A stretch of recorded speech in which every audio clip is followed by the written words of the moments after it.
Hey everyone, what would you make with these beautiful papayas? I like to make my Thai papaya salad, or of course, I make these parathas. Let me show you how. In a spice grinder or using a traditional mortar, grind some black pepper, coriander seeds, and fennel. Next, we can remove that and grind the garlic and green chilies in the same mortar or use a small blender like mine. Green chilies are to taste, so add as many as you want. We need to have all the ingredients ready. Peel, remove seeds, and grate the papaya. We have our blended garlic and green chilies and our spice mixture ready. Next, we will need some sliced red onions. We will be cooking the papaya on high heat. Heat the pan, add oil, mustard seeds, onions, blended garlic, green chilies, and hing. Saute about 1 minute. Then add little more oil and add our spice mixture into the oil. Saute 1 minute, don't let it burn. Mix the spices into the onions and then add grated papaya. Add salt and turmeric to taste. Continue cooking on high heat for 2 more minutes. Mix everything well, taste it, and turn the heat off.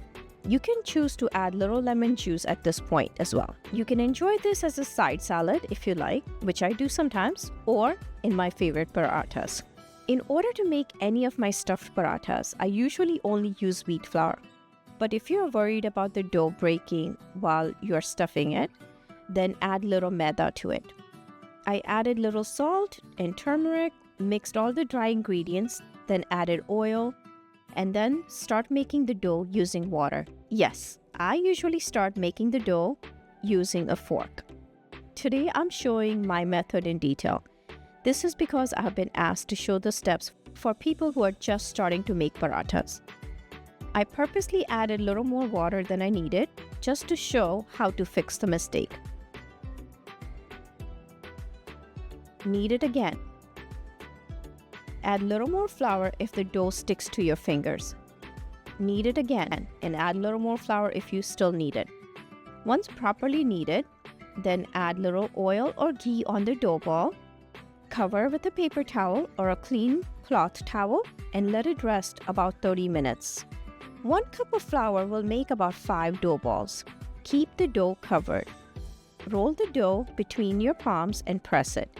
Dab both sides into wheat flour and start rolling.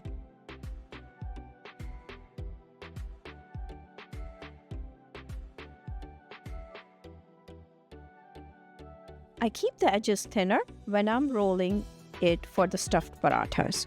So notice how I'm putting more pressure on the outside part of the roti.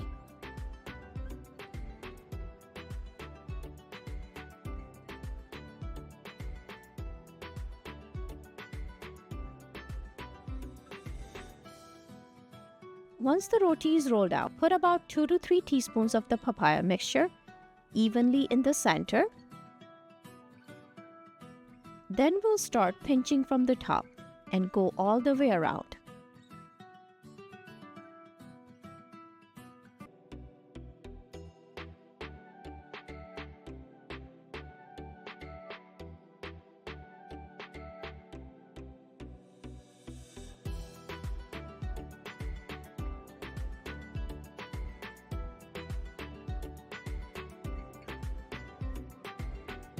And then we'll pinch the top part together. If there's too much dough left on the top, then remove it. Press it down. Dab some wheat flour on it.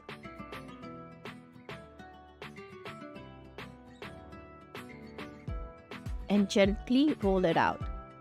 Be very gentle. Try not to rip the paratha. If a small tear happens, then sprinkle some wheat flour on that spot.